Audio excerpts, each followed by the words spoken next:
Pozdravljeni v oddaji podcasta BIM Pogovori, v kateri se z gosti sproščeno pogovarjamo o informacijskem modeliranju zgradb in informacijsko-komunikacijskih tehnologijah v gradbeništvu.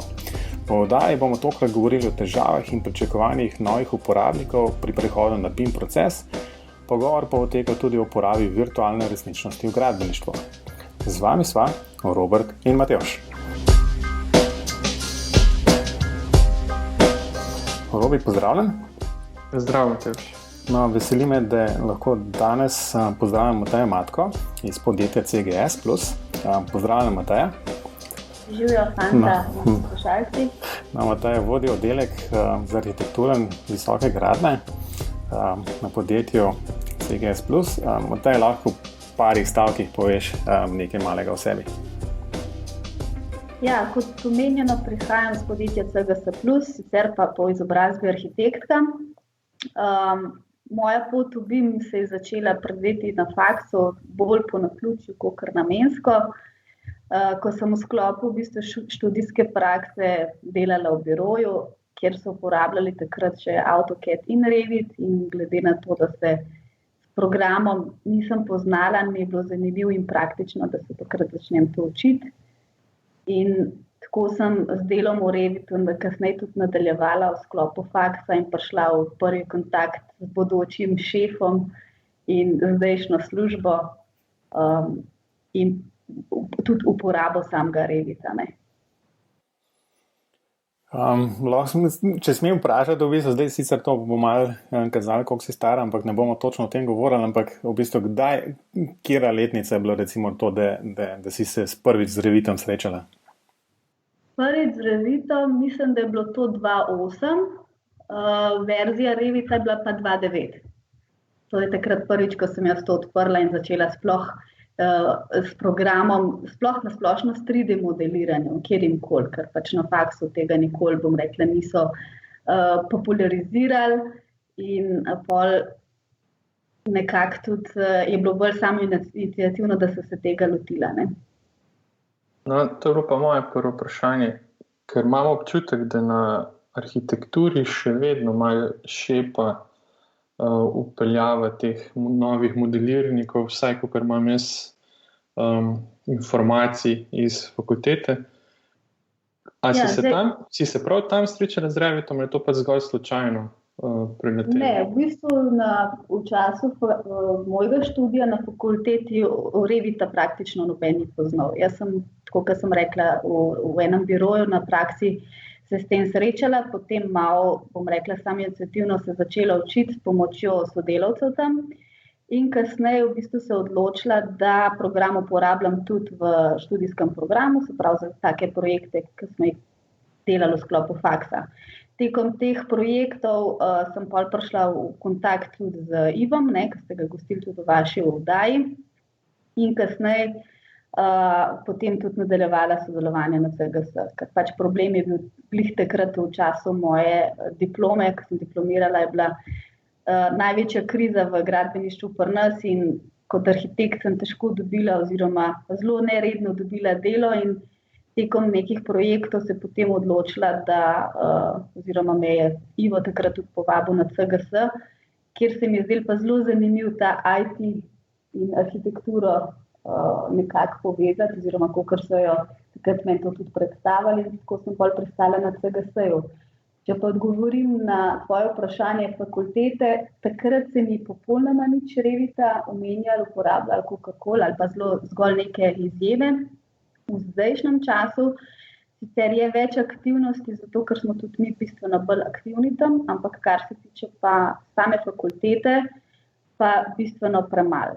Ne zdaj samo glede Revita, ampak na splošno novih tehnologij, računalniških tehnologij tam, kar po en stran razumem, ker seveda zagovarjajo, bom rekla, nek konceptualni dizajn, ideje, neomejevanje študentov z tehnologijami, se pravi, hoče to kreativnost pustiti prosto pot, ampak vseeno, tako kot v bistvu manjka prakse, s tem manjka tudi nekih novih tehnologij, ki na fakulteti niso predstavljene ali pa mogoče v zadnjem letu zelo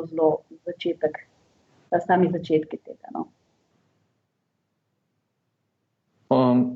Lahko še eno vprašanje glede Revita, če morda veš.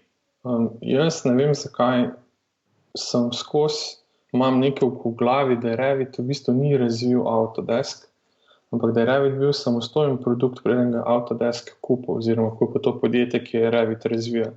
A ti mogoče veš kaj o tem?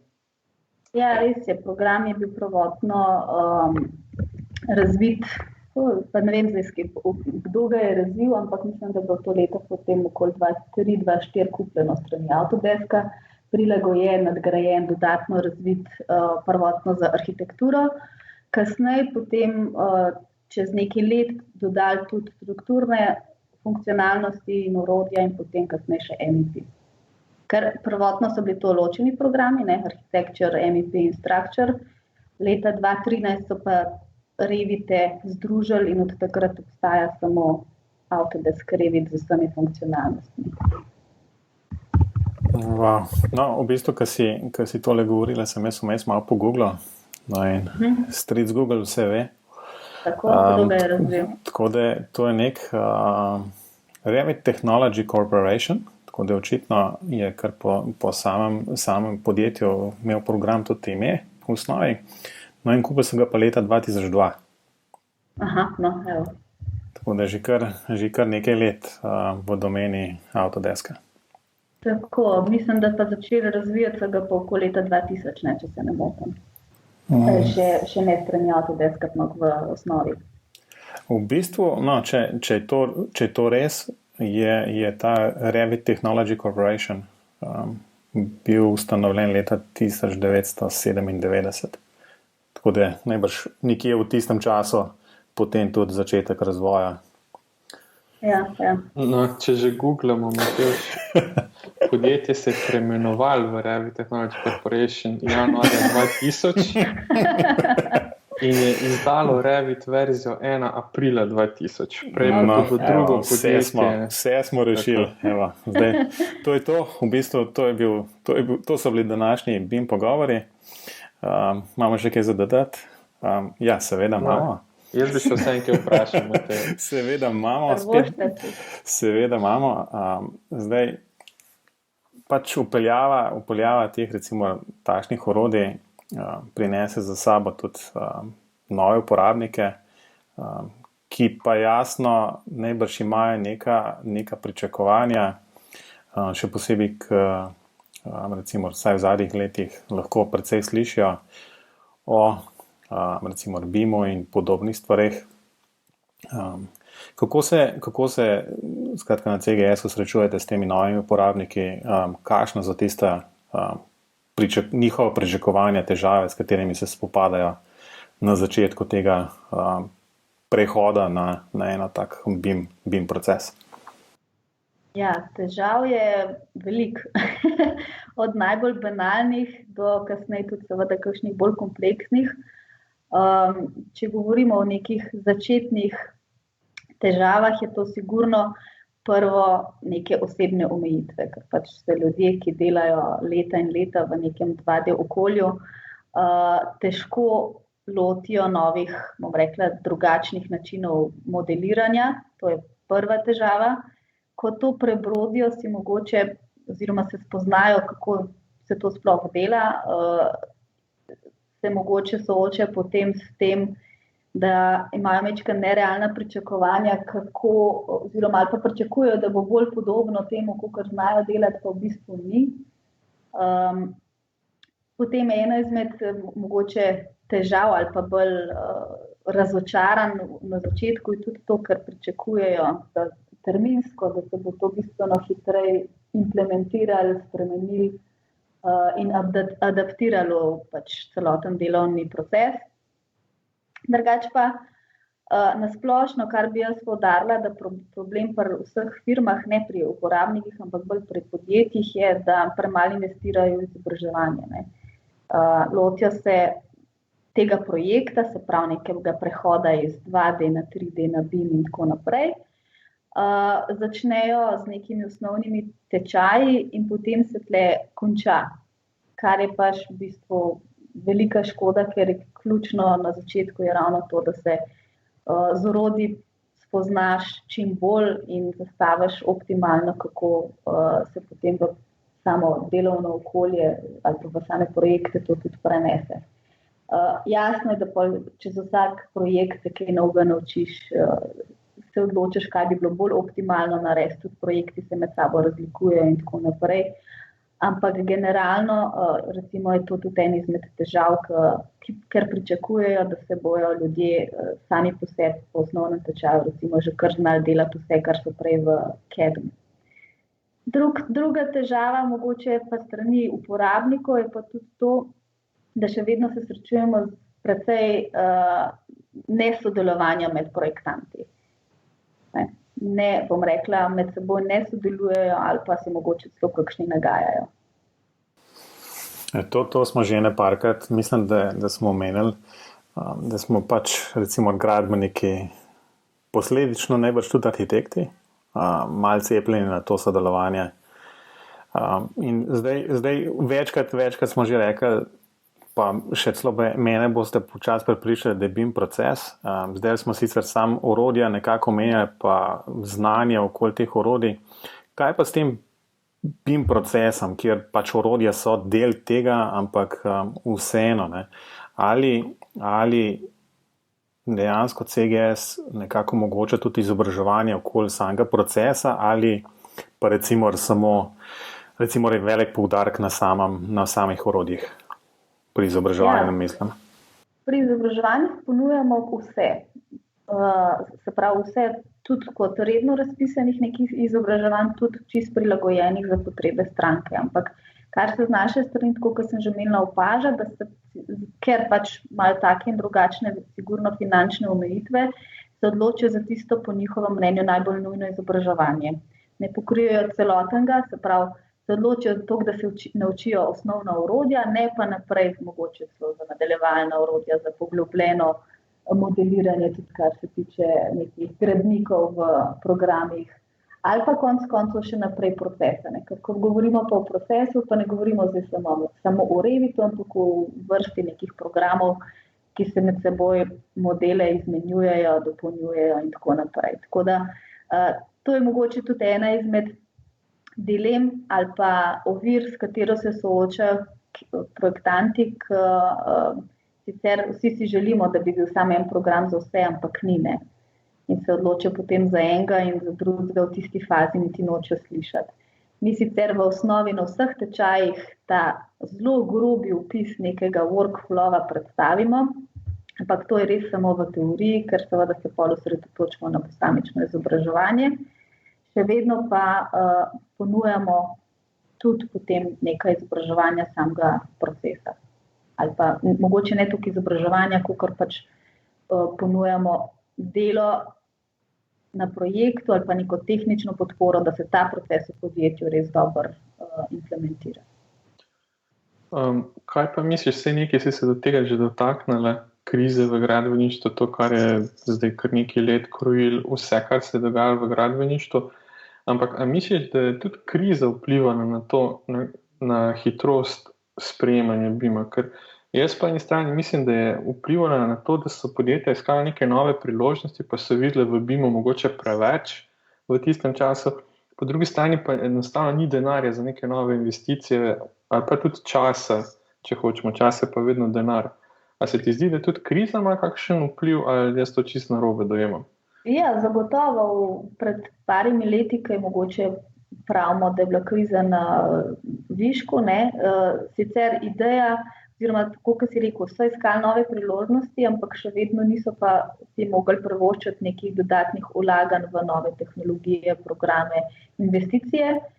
Kar je pa v bistvu paradoks, ne. Na nekih starih stvareh hočeš več ponuditi, kar ne moreš, če hočeš več ponuditi, ne moreš kupiti tega in obratno. Po drugi strani sem jaz poskusila, bom rekla, to krizo ali pa pomanjkanje projektov predstaviti ravno na ta način, da zdaj, ko so imeli recimo, da majčkeno več časa, kakor so sami v bistvu to rekli, da imajo, da ne izkoristijo to za učenje, ne, in bom rekla, upeljavo novih tehnologij, ker ko imaš pa blazno gužvo projekt na projekt, mogoče celo ne dohajaš, takrat je težje spreminjati proces. Tako da, ja, kriza je definitivno vplivala na nekatere tako, da so se lotili BIM-a, na druge pa ravno obratno, da se niso lotili, ker pač ni bilo finančnih možnosti. No, zdaj smo govorili veliko recimo o uporabnikih, projektantih, arhitektih in tistih, ki recimo v tisti nekih fazi pač projektiranja so tista gonilna sila, ne, ki dejansko pelje projekt. Kaj pa na drugi strani investitorji? Ali imaš kakšen občutek, ali so investitorji kot takšni zainteresirani za to, da se BIM upelje v neko splošno gradbeniško prakso, ali so s tem sploh seznanjeni, vejo, kaj oni lahko pričakujejo recimo na daljši rok? Po mojem mnenju, investitor, ki je seznanjen s tehnologijo, je zainteresiran. Je pa res, da smo do zdaj bolj osveščeni projektanti, kot investitorji. Čeprav dejstvo je, da investitor ima največ, bom rekla, bi mu mogel biti najbolj v interesu. Tako da definitivno treba investitorje osveščati, treba jih izobraževati in pač jim predstaviti te nove tehnologije in oni morajo potem to tudi zahtevati od samih projektantov in to vključiti v svoje naročila. Je pa tako, kot smo imeli mi neko tranzicijo pri projektantih, da smo to jim predstavili, popularizirali, je enako pri investitorjih. To večkrat traja. Vse pa je definitivno to z to direktivo, ki je prišla iz Evrope, to tudi pri nas premaknili in to konec koncev tudi društva pri nas aktivno delajo, se pravi, da neke večje investitorje ozaveščajo in prepričujejo, da je to prava pot in jih probajo usmeriti. Kaj pa po tvojem mnenju glede zastopanosti posameznih strok v takem procesu? Recimo, mi smo že govorili tudi na tem podcastu, da tujina, recimo, če se bi primerjali z Ameriko, tam imajo pač čist drug način dela, ker imajo to design, build filozofijo in zelo velike firme. Pri nas je pa to vse razkropljeno, pa še dodatno težavo to predstavlja, da v tujini je poklic civil inženir čist nekaj druga, kar je pri nas. Pri nas se to tako strogo ločuje, da je včasih že kar malo pretirano. A misliš, da tudi to vpliva na en tak proces, pa koliko je tudi, glede na to, da imaš neke podatke, koliko je kaj iz posameznih strok zastopanost na teh vaših izobraževanjih, glede na to, da sva slišala od večjih gostov na podcastu, da je recimo z projektanti elektroinštalacij kar en problem, ker težko najde nekoga, ki se ukvarja z elektroinštalacijami in bi bil pripravljen delati v nekem BIM okolju oziroma BIM procesu.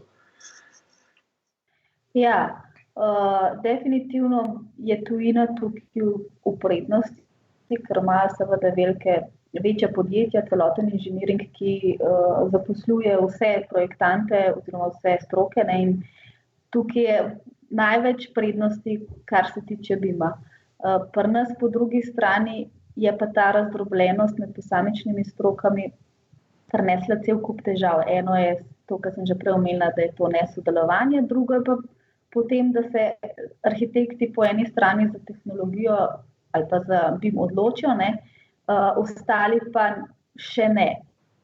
In taka izkušnja je tudi pri nas. Večinoma so se za BIM, Revit oziroma kjerkoli program, platformo odločile primarno te firme, ki imajo vse inženirje pod svojo streho. Sekundarno pa posamična podjetja in večinoma so to arhitekti začeli. Nadaljujejo gradbeniki, govorimo o Revit Structure in tako, kot si omenil, projektantov strojnih in elektroinštalacij je zelo malo. In so zelo zaželena roba. V bistvu si mislim, da je izpostavila kar en tak, recimo, se mi zdi kar resen problem, ker si rekla, arhitekti so tisti, ki so recimo prvi v vrsti, ki naj bi ta BIM proces zapeljali oziroma uporabljali ta orodja. Po drugi strani si pa prej rekla, da se pa na sami fakulteti za arhitekturo kaj prav dosti v tej smeri ne dela, oziroma se jim pač tam jasno daje tisto umetniško svobodo, ker jo arhitekte dejansko potrebujejo. Tako da mislim, da kar zadeva je kar resna, ne? Ker konec koncev mislim, da o samem BIM procesu in BIM modeliranju taki gradbeniki tipični, ne? Kjer so konec koncev tudi konstrukterji, statiki na koncu več slišijo kot pa arhitekti. Res je. Tudi mi imamo tako izkušnjo študenti, ne, ko izvajamo tečaje na fakulteti za arhitekturo ali pa na FGG-ju. Na fakulteti za arhitekturo sicer je bistveno več zanimanja, ampak bolj v smeri 3D modeliranja, ne BIM-a. Ne. Po drugi strani, ko pa imamo tečaje na FGG-ju, se pa vidi, da je ta, bom rekla, tehnična usmerjenost bistveno bolj prisotna in jim je bolj domač program, se spuščajo v ta BIM in ne samo v samo modeliranje, ki pač ga seveda tudi BIM prenaša. Ne. Tako da sodelovanje, mislim, definitivno gradbeniki ne zaostajajo, mogoče samo jih je v tem trenutku manj, zato ker se pač veliko arhitektov loti 3D projektiranja, pa mislijo, da so že v BIM. No, to je vsekakor težava, ampak druga težava, ki jo pa imam jaz, je pa, kako upravičiti uporabo BIM-a pred študenti, ker v bistvu vse, kar jim mi kažemo, ne, vse prednosti BIM-a, ki jih lahko najprej pokažeš, izhajajo iz dela, ki bi ga morali opraviti arhitekti. Tisto, v bistvu, kar so prednosti za gradbenike, pride šele potem, ko je model že narejen. Na modelu nekaj naprej pripravljenih pa enostavno ni, da bi jih lahko uporabljali, pa njih kaj kaza. Tako da s tem imam pa jaz probleme, ne, ker včasih me kak študent preseneti z vprašanjem, ok, ampak ne delajo to arhitekti. Pa mu ne morem reči ne, ker dejansko bi morali to delati arhitekti. Tako da se pravim, to na gradbeni fakulteti študenti so že toliko zaveščeni, da vejo, da tega v praksi ne bojo počeli. Ne. In to je tista težava. Se pa trudim vsaj pri tistih predavanjih in vajah, pri katerih jaz sodelujem, da predstavim, da je to pač en cel proces in da če poznajo značilnosti tudi druge stroke in ne bo škodilo, ampak večjemu bo to njihova konkurenčna prednost. Ne.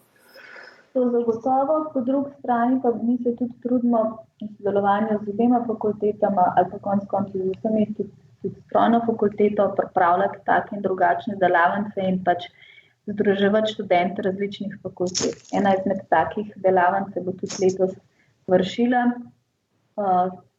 BIM-box se reče v sodelovanju s fakulteto za arhitekturo, gradbeništvo, strojništvo in zbornico za arhitekturo. Sicer izven študijskega programa, ne, ampak mogoče je ena izmed priložnosti, da se študentje spoznajo dejansko s tem sodelovanjem na enem modelu in BIM-om v prvi vrsti, kakor ta pomen je. Vsekakor to sodelovanje je nujno. Ne. Problem mogoče med fakultetami je to, da se pri več predmetih pojavlja in bi bilo treba to malo uskladiti, ampak to je ista težava, kot se pojavlja tudi v praksi. Vsekakor so pa take pobude, lahko jih samo spodbujamo, no? Ker mislim, da je slabega iz tega ne more nič priti. Tudi jaz mislim, da in tudi če začnemo to izven študijskega programa, kar je pač trenutno realno pričakovati, je to popolnoma dobrodošlo, jaz mislim, za študente kot za organizatorje. No. Imam še eno vprašanje, zdaj, če že to govorimo o sodelovanju. Glede na to, da vi zastopate Autodesk in njegove produkte, kako je pa tvoje mnenje glede tega, da se ljudje izobražujejo tudi v drugih programih? Ker v enem takem BIM procesu je zelo nerealno pričakovati, da bodo se uporabljali samo programska oprema enega proizvajalca.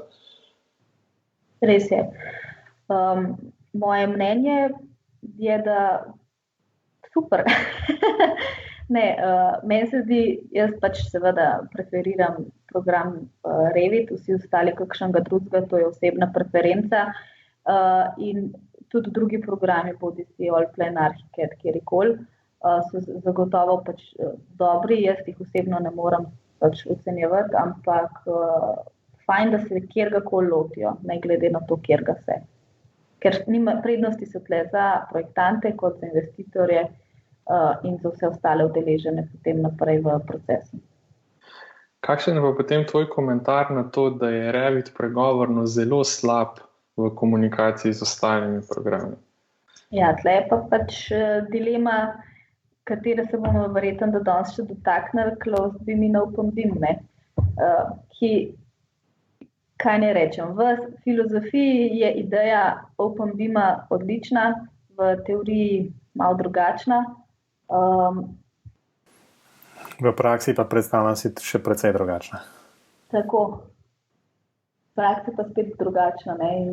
Kakšen izvoz ima Revit, pač ima kakršen ga ima. Tle mi nimamo kaj dosti vpliva. Pač prednost Autodeska je bil to, da ponuja pač tak širok nabor orodij, da lahko v sklopu njihovih orodij nekako to funkcionira. Zdaj, koliko pa naven, je pa drugo vprašanje. Kar konec koncev ni samo Autodeskov problem, je problem vseh različnih platform in jezikov. No, to se sicer ne strinjamo čisto, ampak vprašanje moje naslednje je pa to, a ne gre to ni to ravno v nasprotju s celotno filozofijo BIM-a in sodelovanja in souporabe modelov in izmenjave informacij? Prav to dobro, to je spet debata closed open BIM, ampak malo te želim izzvati. Tako kot Revit in ostali programi omogočajo izvoz v IFC, ki je pač nevtralen format za izmenjavo modelov in informacij. Tako da tle Revit ne zaostaja. Tu bi spet imel kaj komentar. Ne zaostaja, vsekakor omogoča, ampak glede na informacije, ki jih imamo, je ta izvoz zelo, bomo rekli, vprašljiv. Ampak to spet ni samo stvar Revita in Autodeska, ampak je bolj stvar IFC certificiranja, ki je pa spet ena čisto druga zgodba. Jaz mislim, da smo to obdelali kar potanko. Bi pa v bistvu jasno nadaljevali z BIM-om kot osrednjo temo, ampak zraven vpletali še eno kratico, ki se reče VR, se pravi Virtual Reality, kjer vsaj iz enega tazga teoretičnega stališča je v gradbeništvu uporabljeno predvsem v neki taki virtualni resničnosti za namen predstavitve nekih dizajnov, končnih produktov naročnikom, ki bi si verjetno iz samih modelov ali pa še celo iz 2D tlorisov prerezov dejansko težko predstavljali, kaj sploh naročajo. Mateja, povej, kakšne so pa kaj izkušnje glede pač tej virtualne resničnosti v gradbeništvu in arhitekturi, jasno, posledično. Ja, seveda. Tako je, mi se pač trudimo vedno nekaj novega ponuditi, pa ne samo mi, pač to na splošno trg vedno nekaj novega ponuditi naročniku. Včasih smo bili zelo zadovoljni, če smo že naredili vizualizacijo in to pokazali investitorji in je bil tudi on noro zadovoljen. Zdaj je vizualizacija že skoraj pričakovana, če ne oziroma nujna. In v nadaljevanju nam je tehnologija potem omogočila, da ponudimo toliko več, prav neke real-time vizualizacije oziroma neke konec koncev tudi walkthrough, prelete in podobno. To, ki so bile v obliki še vedno v nekem, bom rekla, imidž formatu ali pa filmčku in podobno. V nadaljevanju pa smo se potem, kar smo tudi v bistvu na naši konferenci predstavljali, so pa seveda neka nova tehnologija oziroma VR, to, kar si omenil, za pregled takih modelov oziroma okolij, očali Oculus, kjer smo pač probavali neko idejo predstaviti naročniku na drugačen način, na bolj, bom rekla, inovativen, zanimiv in podobno. Tako da, glede na to, da Oculus vsi po naših izkušnjah veliko ljudi poznani, noben se pa ni še srečil z njim. To je bila ena izmed, bom rekla, super priložnosti, da so se projektanti s tem srečali, videli, sprobali in smo imeli kar v redu odziv. Meni se je zdelo to pač luštno za videti. Je pa tako, kot si rekel, to ena izmed novih možnosti predstavitev zdaj.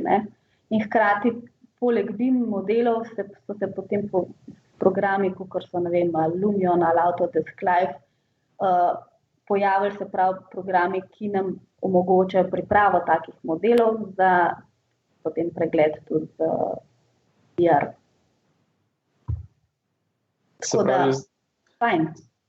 Se pravi, zdaj ta programska oprema, ki nastaja, v bistvu omogoča avtomatsko pretvorbo BIM modelov v tak format, ki je potem uporaben v nekem navideznem okolju. A sem to prav razumel? Ja, v bistvu programi omogočajo, da se uvozi noter nek BIM model. Konec koncev niti ni nujno, da je BIM model, lahko je tudi nek 3D SketchUp ali pa DVG. Se ga po potrebi dopolni, uredi, doda kakšne efekte, bodi si zvočne ali vizualne, kakorkoli, in pripravi potem za pregledovanje z recimo Oculusom ali pa Gear VR ali kjerokoli napravo že. Se pravi, neke 360 panorame, ne? Se pravi, da je to zelo podobno, kot je delal program Lumion, s tem, da on je izvažal, če se ne motim, kar videe, ne? To pa zdaj lahko dejansko sami gleda v vseh smereh. Tako, Lumion je v bistvu nadgradil program oziroma dodal funkcionalnosti, kjer se pripravi neke, bom rekla, točke pogleda in se te poglede deli z investitorjem, kjer lahko to pregleduje bodi si v spletni aplikaciji ali pa z očali in se potem to obrača 360. Še vedno pa je to neka panorama, ne? Aha, razumem. A je možno te modele v navidezni resničnosti, a je možno to na kakšno lokacijo prilepiti, ali to zaenkrat še ne omogočajo? Lahko se pravi, tako v Lumion, kot verjetno v kakšne druge programe uvozi podloga ali iz Google Eartha ali SketchUpa, kjer ima lahko tudi neke 3D modele že noter, ne, če jih recimo Google ima, in se tudi to zraven vidi. Ampak to je odvisno v bistvu od lokacije. V redu. Sem mislil, da bo še Matevž kaj vprašal. Ne, se v bistvu Matevž zraven razmišlja. Če bi še spraševal in vrtal naprej, mogoče je sam še eno vprašanje, zato ker tale VR je nekako tesno povezan še z eno kratico, ki se reče AR, po angleško augmented reality ali pa po naše recimo RR, se pravi razširjena resničnost. Kaj praviš, s to razširjeno resničnostjo smo se tudi na faksu kar nekaj ukvarjali. Cel kup težav zraven sicer tudi odkrili, zaradi tega, ker je recimo ena taka bistvena komponenta tega RR pač nek realen čas. Ne? In kaj misliš, v bistvu je to v nekem doglednem času možno upeljati na gradbišče, kjer bi recimo to razširjeno resničnost uporabljali skozi neke pametne telefone ali pa druge naprave, ne da bi bili jasno omejeni z očali, ker pač tole bi bilo zelo nevarno po gradbišču hoditi s tistimi očali. Res je. Jaz verjamem, da tehnologije že zdaj omogočajo, da to dejansko se da narediti. Zdaj, kako hitro bo pa to prišlo v gradbeništvo ali v arhitekturo ali pa v povezavi z našimi orodji, pa ne bi znala reči, ampak jaz mislim, da je čisto varno, če rečemo, da to dejansko bo. Ja, bo, ampak ta časovna komponenta je vedno zelo vprašljiva. Je pa očitno, glede na to tudi, da so v prejšnjem taj gostila Zlatka Vidriha, ki se pa dejansko ukvarja z to razširjeno resničnostjo, ti danes tudi izpostavljaš to navidezno resničnost. Očitno je to naslednji korak v enem takem. To je ena izmed novosti, ki je definitivno atraktivna in zanimiva za laike kot za strokovnjake. In je zanimiv videti in se spoznati s tako izkušnjo. Tako da če tega ne uporabljaš, je fajn videti. Ne? In tle je mogoče ali konkurenčna prednost za kakšne, ki to bojo ponudili naročnikom, ali pa izključno za neko svojo zabavo. No, ampak moje vprašanje, če ga lahko dokončam, je bil ta, ali misliš, da bo šlo v to smer, ali je to zgolj ena izmed dodatnih ponudb znotraj obstoječih rešitev? Mislim, da bo to dodatna ponudba, ki ne bo, bom rekla, povsod razširjena. Ker verjetno je povezana tudi z neko investicijo in tako strojno opremo, kot programsko. Ja, zanimivo bi bilo enkrat v bistvu tako, če recimo rečemo 10-15 let naprej, da na koncu nek projektant sploh ne bi več sedel za računalnikom, ampak bi bil kar že v nekem virtualnem okolju in sestavljal stene, okna, postavljal na ta prava mesta in podobne stvari delal, ne, in v živo gledal praktično, kako nastaja stavba okoli njega. Tako da, če si malo zamislil, da je bilo prav kul, ne? To bi bilo prav kul, res.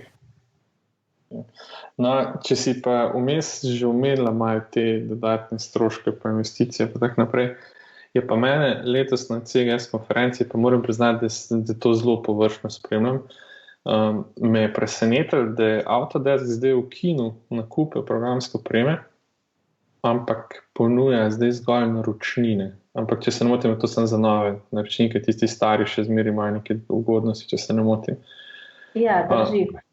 A je to pač smer, v katero bo šli vsi ponudniki programske opreme, ali zakaj je šel, razumem, zakaj, pač maksimizacija dobička verjetno, ampak zanimivo se mi zdi, no, ker vem, da v praksi imajo projektanti še zelo stare različice AutoCAD-a in z njimi še zmeraj izhajajo, ne. Kako to, da so se odločili za ta nov pristop k licenciranju? Zdaj, to je spet samo moje mnenje, jaz nikakršnih internih informacij nimam, ampak zagotovo je v zadnji računica, ki to podpira. Sledijo verjetno vsem večjim podjetjem, ki so ta način prekalkulirali, da je dober, ne, in Microsoft in podobni. Hkrati so pa omogočili najeme, verjetno tudi zaradi tega, ker je pač ta fluktuacija ljudi v podjetjih vedno večja. In potem, če imaš stacionarne licence kupljene, so tam, lahko so tudi neuporabljene. Če pa imaš najete, jih lahko enkrat najameš, drugič ne. Tako da z tega vidika jaz mislim, da je to plus. Drži pa točno to tudi, ko si rekel, se pravi za stare uporabnike, ki pa licence imajo v lasti, ostaja v bistvu situacija nespremenjena, te vzdržujejo s tem letnim vzdrževanjem, ki jim omogoča potem tudi uporabo najnovejših verzij in uporabo na večjih računalnikih. To je pa to. Meni se zdi sicer najem dobra poteza. Ja. No, ampak to se ne bo nanašalo na Autodeskove produkte. Imam takšno izkušnjo z Adobom, z licencem za fotografe, za Lightroom pa za Photoshop. Zmer zraven zavijam z očmi. Ko razmišljam, da zdaj sem dal pa za to, sem dal pa spet toliko evrov na mesec. Ne? Tako da sicer se na koncu šteje v vse nekaj normalnega na leto, ampak še zmeri. Ne? Je res, tudi v primeru naših naročnikov oziroma naših strank je podobna situacija, vedno je težko dati za orodje neki, bom rekla, take zneske, ampak mogoče prednost, kar bi jaz postavila, je tudi to, da z najemom pa uporabnik vedno ima aktualno verzijo, kar pa pri Revitu je to dobro. Zdaj, prej si omenil, Robi, da nekateri še vedno uporabljajo 10 let stare AutoCAD-e. Res je, ker uporabljajo ista orodja, isto tehnologijo, vse je enako. Pri Revitu pa kakorkoli se situacija mogoče malo bolj spreminja, kakor pri CAD-u, se dodajajo določene funkcionalnosti, dodajajo orodja, ki jih pa v prejšnjih verzijah ni, pa je škoda, da jih ne bi uporabil, če pač zdaj so. Tako da to je mogoče ena izmed prednosti vseeno.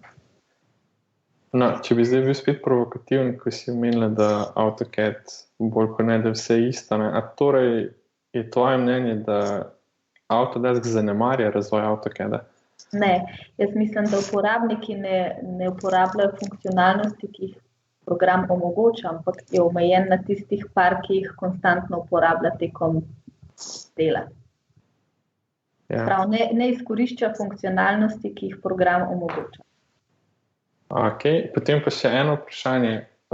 Glede na to, da skozi govorimo samo o BIM-u, zdaj smo prišli končno tudi do AutoCAD-a. Na vsaki konferenci slišimo, da je AutoCAD ali pa DVG format, da je mrtev. Ali res misliš, da je mrtev? Ne. Jaz mislim, da je AutoCAD še vedno močno orodje, ki bo služil naprej svojemu namenu. Moramo se zavedati, da BIM ne pomeni zdaj samo 3D modela, še vedno v zadnji stojijo neki 2D detajli, ki so nadgrajeni iz 3D modela, dopolnjeni ali konec koncev uvoženi, izvoženi. Tako da DVG po mojem ni mrtvo. Je poleg BIM modela zagotovo še en izmed dejavnikov, ki bo še prisoten. Ja, jasno je, da so recimo ta starejši programi še vedno bojo živeli z nami kar precej let, tako da temu se ne da najbrž izogniti. Jasno pa, da bi morali te bodoče ali pa študente, ki so zdaj v študentskih klopeh, v bistvu dejansko začeti jih učiti direktno v nekih sodobnih orodjih, ne z Autodeskom oziroma z AutoCADom, se upravičujem. To drži, predvsem bi je za poudariti pa tle tudi, da se ne uporablja, mislim, da ni univerzalnega orodja, ne. Z zbožlenim orodjem vse naredil. To je mogoče tudi stvar, ki jih študentom jaz rada povem, da ne pričakuje, da bo en program znal in bo to za vse, kar bojo v življenju rabili. Ja, kar je obenem tudi težava, kaj se ne na fakulteti potem sploh uči. Vem, da bi vsak rad, da se uči njihov program, ampak dejansko kaj boš učil? Jaz študentom vedno rečem, jaz vam ne morem kazati nobenega BIM programa, zato ker bo drug rekel, zakaj druga ne. Lahko v principe povem, pa vas usmerim, da boste sami tistega raziskali, ki vas najbolj privlači. Se pa ne strinjam, da bi moral začeti takoj učiti v BIM programe, ker je po mojem AutoCAD ena taka osnova, kjer sploh dobi občutek, kaj neko načrtovanje je. Vsi bi neke Lego kocke zlagali, ampak ko je treba črto potegniti, pa da se dejansko pokaže, kje se konča, tam pa pol manj zmrzne. To so pač ene take izkušnje. Ja, se strinjam. Ok, smo recimo temu obdelali to zadevo, ampak zdaj pa pride priporočila in potem še bolj bistveno so hitra vprašanja, ampak pri poročilih, tam se mi bo jezik čisto zataknil. Mateja, kaj imaš pripravljeno? Kar bi jaz priporočila je, v bistvu bi rada poslušalce obvestila, da strani CGS-ja pripravljamo cel kup izobraževanj v zimskem terminu, brezplačnih delavnic, predstavitev, rednih tečajev, nadaljevalnih tečajev, ravno vse mogoče stvari, s katerimi hočemo pokriti čim večjo publiko in uporabnike BIM-a, tako da vabljeni, da se tečajev ali pa delavnic udeležite. Vse, bom rekla, podrobnosti o prijavah, vsebini so na naši spletni strani, tako da je ena izmed priporočil. Drugo izmed priporočil so pa potem, bom rekla, neke dodatna orodja, v katerih smo danes govorili in katere Matevž boš verjetno potem prilival bojo v zapiskih vsi tele linki, tako da bojo lahko pač poslušalci te stvari malo poklikali in si prebrali, kar jih zanima. Priporočilo, ki ga dam pa vsakmu, s katerim se srečuje zdaj s tem prehodom, je pa, da kar pogumno naprej, če začneš delati, prideš enkrat do konca, oziroma če ne do konca, saj do nekega optimalnega stanja, ker mislim nekako zadovoljen. Tako da samo pogumno, priporočilo. Odlično. Robi, kaj imaš pa ti za nas pripravljen danes? Ja, jaz po prvi spoje nisem želel imeti priporočila, potem sem se pa spomnil, da je Ivo Žagar, ki smo ga danes že omenili, ki je bil mislim, da prvi pravi gost, ne? Res je. Ravno včeraj, en dan prej smo to snemali, sporočil preko Twitterja, da je Autodesk v bistvu podpisal zelo nek obvezujoč dogovor z BIM Object storitvijo, in sicer, da bo svojo storitev SIG Business prenesel na BIM Object, kar se mi zdi taka zelo pomembna novica. Kaj bo to pa za uporabnika pomenilo, pa to, da Autodesk ne bo več zdrževal svoje storitev, pa bo to prepustil BIM Object. Mogoče imate več o tem? Ja, vem točno to, kar si povedal, ker pa pač tudi sodeluje oziroma dela z BIM Objectom. In meni se zdi to super poteza, ker uporabnikom je najlažje, če imamo, bom rekla, eno stran, na katero se lahko obrnemo in najdemo čim več informacij, ne da se te podvajajo vse posod po internetu in pač nam otežujejo delo, tako da to se mi zdi super poteza in strani Autodeska, kot sigurno strani BIM Objecta. Zanimivo, jaz sem bil pošteno povedano presenečen nad tem, ne? Ampak to je iz drugega razloga. Ravno nasprotno, če to gledam, se je zdaj BIM Object v bistvu nekako na Autodesk navezal. Zdaj ne vem, kako bo to šlo dobro skozi pri drugih ponudnikih, recimo BIM knjižnic, ampak najbrž že vajo, kaj počnejo, tako da ne bom sodil o njihovi poslovni politiki. Zdaj, za danes smo pa eno tako zadevo, ki je jasno vezana na audio. En podcast bomo omenili, Accidental Tech Podcast, in še posebej epizoda 2004. No, v epizodi 2004 za vse tiste, ki jih veseli programiranje na Macu ali pa iOS naprav, je intervju z glavnim razvijalcem oziroma tisti, ki je začel z razvojem Swift programskega jezika, tako da je zelo zanimivo poslušanje, če najdete čas med poslušanjem BIM pogovorov, potem še en takle podcast lahko poslušate. No, to so bila priporočila, zdaj sledijo pa jasno hitra vprašanja Mateja. Takrat sem se pripravljal na tole snemanje, sem mislil, ok, bom pa kar napisal, kaj boš rekla. Ampak vsem ti bom pustil besedo, torej, kjer BIM programsko opremo uporabljaš. Uporabljam. No, mislim, najbrž vse uporabljaš, ampak eno moraš reči, ne?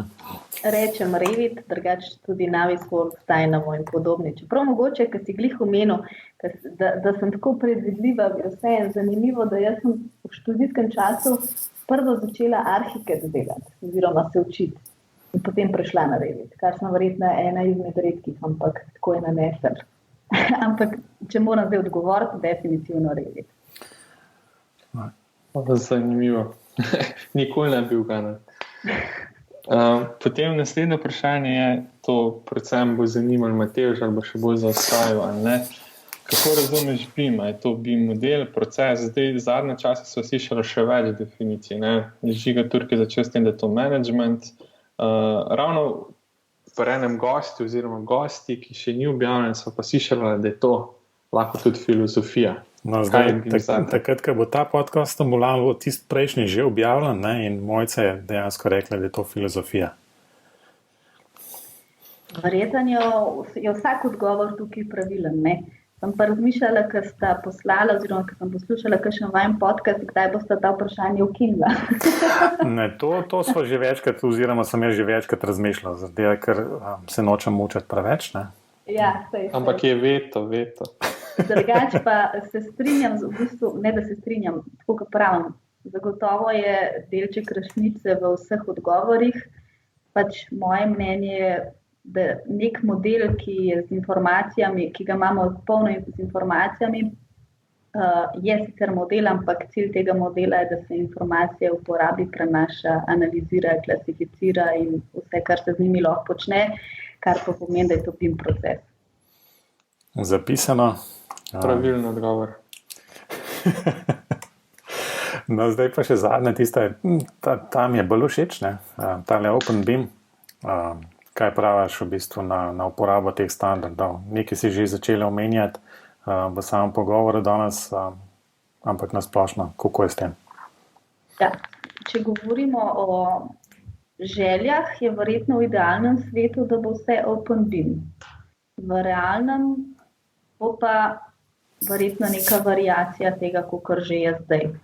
Jaz sicer lahko upam, da se bodo kjerikoli platforme osredotočile, da bom rekla, OpenBIM najbolj podprejo, kakor lahko, ampak realno pa nismo še čistem. Se pravi, to odgovor je potem ne. Kaj pa je vprašanje? OpenBIM da ali ne? Nimaš veliko možnosti, v bistvu, čeprav v bistvu... Želja? Kakšna je moja želja? Kakšno je mislim, da je zdaj stanje? Kaj ti misliš, kak bi moral biti v tem BIM svetu? V bistvu bom tako rekel, če lahko dodam vmes, da v bistvu mogoče malo neposrečeno vprašanje, ker vsakega, ki to vprašamo, bo jasno to nekako tako politično korektno odgovoriti, da je na vsak način. Open BIM pa to ni, da ni. Itak, da je to nojno. Ampak tako, mogoče bo treba to vprašanje malo bolj ozko zastaviti. Ta moment, recimo. Ta moment je po moje lažje closed. Okay. Ampak sicer za vso veliko željo po open. Bom jaz sicer ne napisal, ampak bom nekam dodal to dodatno razlago. Je pa v bistvu, če sam še ena besedo rečemo na ta Open BIM, v bistvu mislim, da je Žiga takrat en izmed prvih bil, ki je nekako omenil to, da zakaj se pri tem Open BIM-u dejansko omejujemo na IFC, bolj ali manj. In nekako predlagamo mogoče drugačen model, kjer je bolj open API, se pravi nek odprt programski vmesnik, ki bi omogočil, da posamezni kosi določenih programov se delujejo med sabo skozi te programske vmesnike, ne pa čez neko fizično datoteko ali pa neko bazo podatkov. Tako da se mi zdi kar zanimiv, tako konceptualen, mačkan drugačen pristop kot pa neki IFC datoteka, ne? Tudi verjetno pač bi bila ena izmed rešitev, ki bi se lahko že zdaj aplicirala, ne? Tako da, ja, open, ne? Točno to. Ok. Imate še kaj za dodati, predno zaključimo? Tazga pomembnega? Ne. Robi, kaj praviš? Nimam. Nimaš, ok. Bi se pa Mateji zdaj zahvalil za vse informacije, pa mislim, da se vidimo na enem izmed izobraževanj. Me veseli, vabljena. No, super, mislim, da se bo kar oba dva prijavila na kakšne pač izobraževanja, ki jih ponujate, glih to, da nekako bolj iz prve roke slišimo o samih programih. Torej, Mateja, kje te lahko poslušalci najdejo na internetu, kako te kontaktirajo? Povsod. Mislim, dejansko povsod na vseh mogočih socialnih omrežjih, Twitterju, LinkedInu, mailu, vse povsod. No, bomo vse to povsod polinkali v zapiskih. Povabljeni kogarkoli tudi k nam v podjetje, z veseljem vas postrežemo s kakšno kavo in dodatnimi informacijami, ali na telefonu, ali Skype, kogarkoli je pač vsakemu posamezniku lažje. Hvala. Robi, pa tebe? No, jaz bom rekel samo robert@klic.net, drugače me pa pogooglite. Skoraj vsi zadetki so na moje kontakte. No, v bistvu, če mene pogooglate, bojo padle, mislim, da bolj strani, ki so povezane z izobraževalnim procesom na fakulteti. Tako da mogoče matevždolenc.com še najlažje, če vtipkate noter, pa boste prišli na spletno stran, pa tam naprej lahko po svoje poiščete. BIM Pogovori podcast so še vedno na spletu, Facebooku in Twitterju. Obljubim, da se bova z Robijem poboljšala in objavljala večkrat. Tako da mislim, da smo s temle zaključili. Mateja, Robi, adijo. Adijo. Adijo.